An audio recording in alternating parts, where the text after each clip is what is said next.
उच्च शिक्षण घेऊनही सामाजिक बांधिलकीची जाणीव असणारे काही ध्येयवेडी लोक असतात। आपणही समाजाचं काही देणं लागतो याची जाणीव या तरुणाईला असते। अशातलेच एक नाव म्हणजे इशिता काळे। चंद्रपूर जिल्ह्यातील राजुरा तालुक्यात राहणारी ही तरुणी एमटेकचं शिक्षण घेतल्यानंतर समाजासाठी या राष्ट्रासाठी आपण काही करावं या दृष्टिकोनातून काम करते आहे। आत्मिक सुख आणि शांती मिळावी म्हणून मी काहीतरी वेगळं करते असं सांगणाऱ्या इशिता काळे यांची मुलाखत घेतली आहे आमचे जिल्हा प्रतिनिधी प्राध्यापक श्याम हिळव यांनी निमित्त जागतिक महिला दिनाचे। पाहूयात संपूर्ण मुलाखत।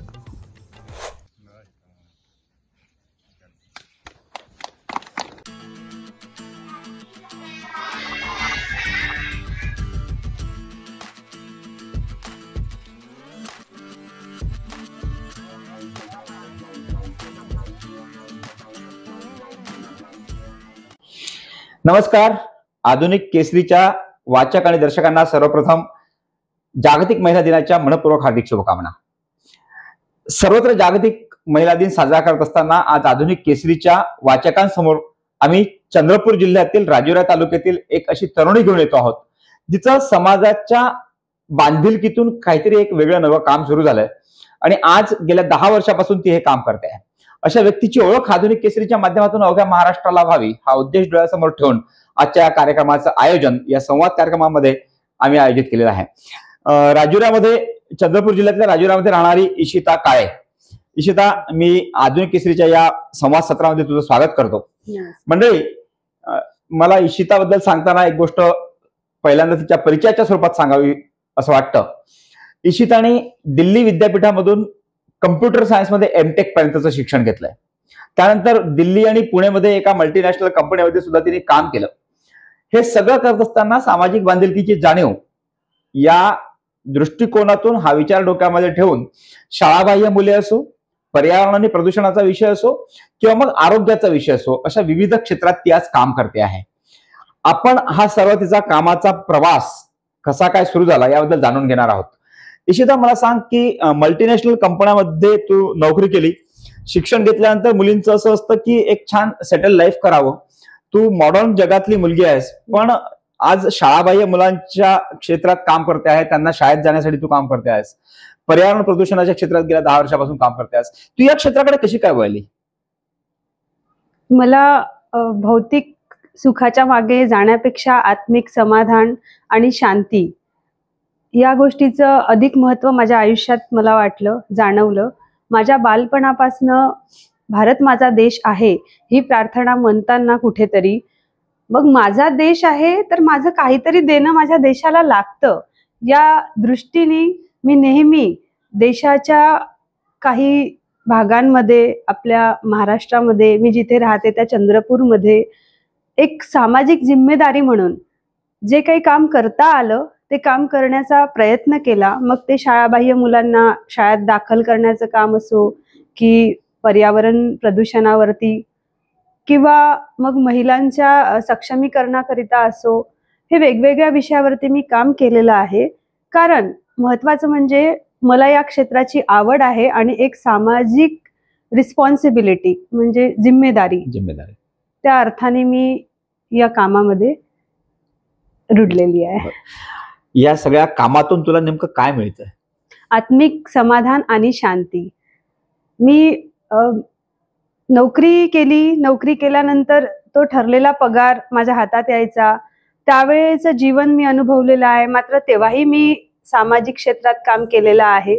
मात्र फक्त त्या पगारासाठी नोकरी करायची या गोष्टीचं मला खरंच समाधान नव्हतं। मग ज्या वेळेला मला हे समजलं की समाजाचं काहीतरी आपल्यावरती ऋण आहे, देणं आहे, आपला जन्म का होतो, आपण जन्माला आल्यावरती फक्त स्वतःपुरतं जगून जातोय या गोष्टीमध्ये काहीही मला अर्थ समजला नाही की या गोष्टीमध्ये काही अर्थ आहे असं मला वाटलं नाही।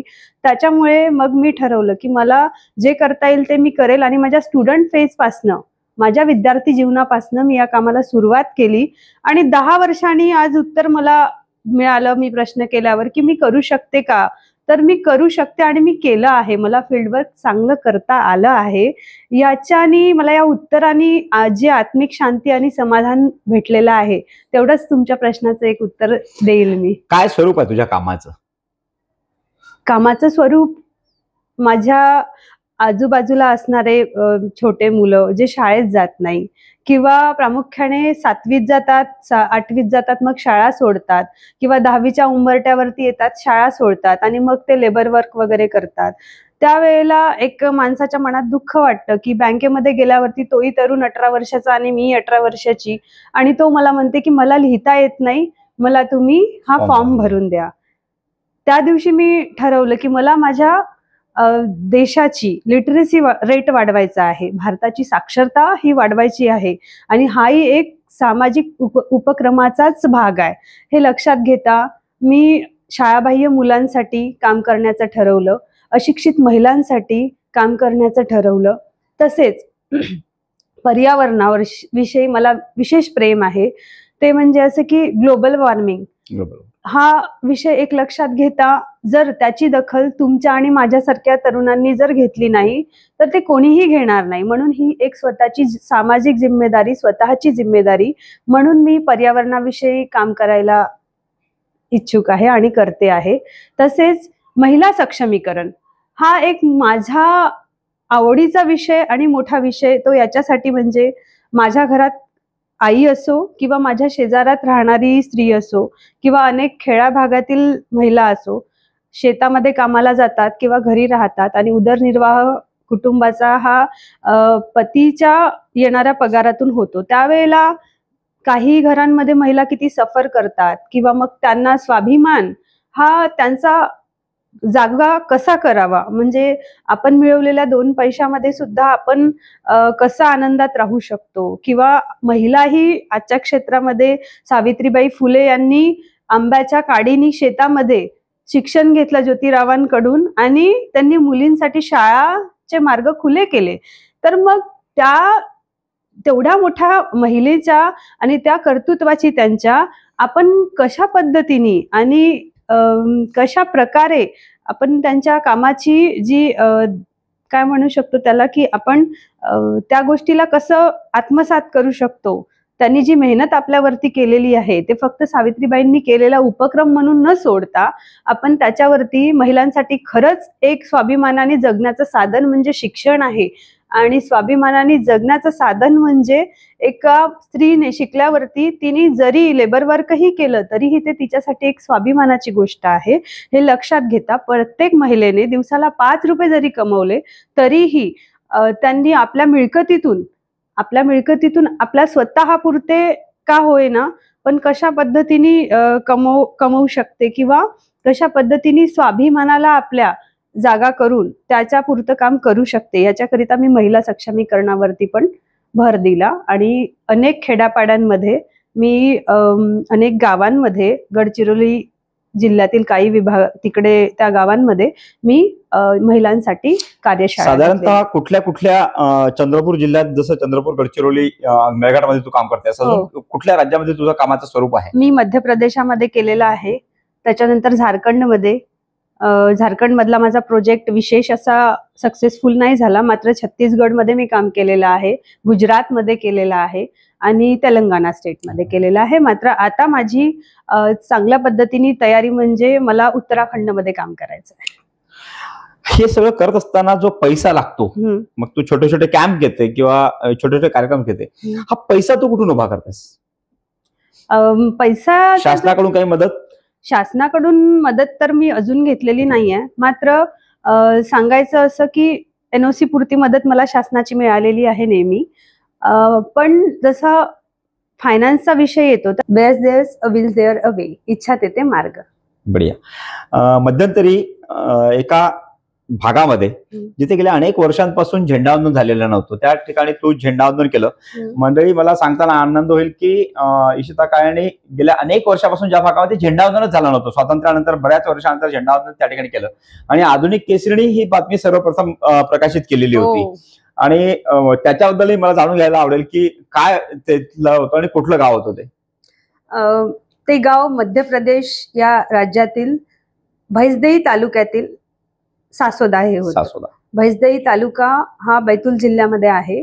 बैतूल जिल्ह्यामध्ये देखील बैतूल बालाघाट इकडे मी अनेक वर्षापासून काम करते आहे आणि शाळाबाह्य मुलांच्याच शोधामध्ये मी तिथे गेलेली. त्याच्यानंतर मला तिथल्या लोकांशी संवाद साधल्यावर हे लक्षात आलंय की त्यांना आपण अजून स्वातंत्र्य झालो असं वाटलंच नाही. त्याचं कारण म्हणजे तो वनग्राम असल्यामुळे, सासोदा हे वनग्राम असल्यामुळे ते दक्षिण बैतूल या क्षेत्रामध्ये येतो. तर त्या लोकांना उपजीविकेच्या साधनाकरिता जमिनी जरी असल्या तरी पाणी नाही म्हणून शेती करता येत नाही, किंवा इतक्या 79 इयर्स पासनं त्यांच्याकडे इलेक्ट्रिसिटी नाही स्वातंत्र्य झाल्यापासनं. तर त्यांनी मला उत्तर दिलं की आमच्या अनेक पिढ्या अंधारातच जन्माला आल्या आणि अंधारातच गेल्या. मग मला एक विशेष असं वाटलं की देशामध्ये आपण हर घर तिरंगा ही मोहीम राबवित आहोत. मग ही हर घर तिरंगा मोहीम राबवित असताना एखाद्या गावामध्ये कसं काय असं शक्य होऊ शकते की अख्ख्या गावामध्ये कोणीही ध्वजारोहण करत नाही किंवा राष्ट्रीय उत्सवासाठी इंटरेस्टेड नाहीये.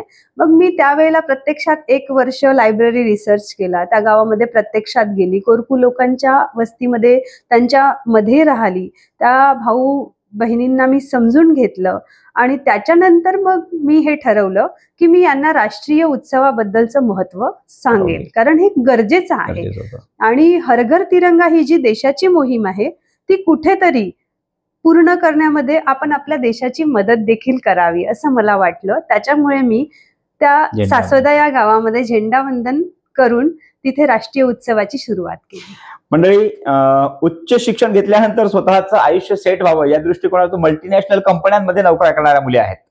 आणि एवढंच नव्हे तर त्याच ठिकाणी आपला जीवनसाथी निवडतात आणि त्या ठिकाणी आपलं आयुष्य जगत असतात. पण हे करत असताना समाजाचं मी काही देणं लागते या भावनेतून आज इशिता काळे ही तरुणी काम करते गेल्या 10 वर्षापासून.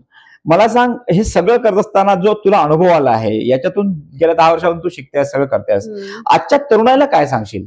आजच्या तरुणांना मी इतकं सांगू इच्छिते की मी स्वतः एक सामाजिक जिम्मेदारी म्हणून जे काम करते आहे, माझा याच्यामध्ये आवडीचा विषय जो आहे तो हा की देशाची शैक्षणिक स्तर आणि लिटरसी रेट ह्या 2 गोष्टींना वाढवायचं आहे मला.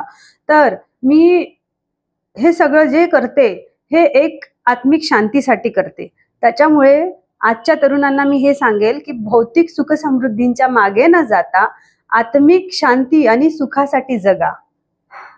आणि प्रत्यक्षात लोकसंवाद आणि संपर्क साधून तुम्हाला त्याचा अनुभव कसा घेता येईल आणि काय अनुभव येतो आभासी जगामध्ये न वावरता तुम्ही कसं जगू शकता याच्याबद्दल मी त्यांना एक सांगेल की तुम्ही लोकसंपर्क वाढवा आणि ग्राउंड लेवलला काम करा. तसेच एक सामाजिक जिम्मेदारी म्हणून नेहमी तुम्ही ही लक्षात ठेवता, कोणीही तुम्हाला न सांगता तुम्ही स्वतःचे कामं, देशाच्या बद्दल तुमच्या ज्या काही जिम्मेदाऱ्या ते स्वतः करा. राष्ट्रीय कार्य करा. त्याच्यामध्ये परत एक आपला बोलतानाचा मुद्दा महत्वाचा म्हणजे मी माझ्या TC मध्ये 20 वेळा रक्तदान केलेलं आहे. अरे वाह, क्या बात आहे. हो, आणि हा वारसा मला माझ्या आई वडिलांकडनं घरून मिळालेला आहे.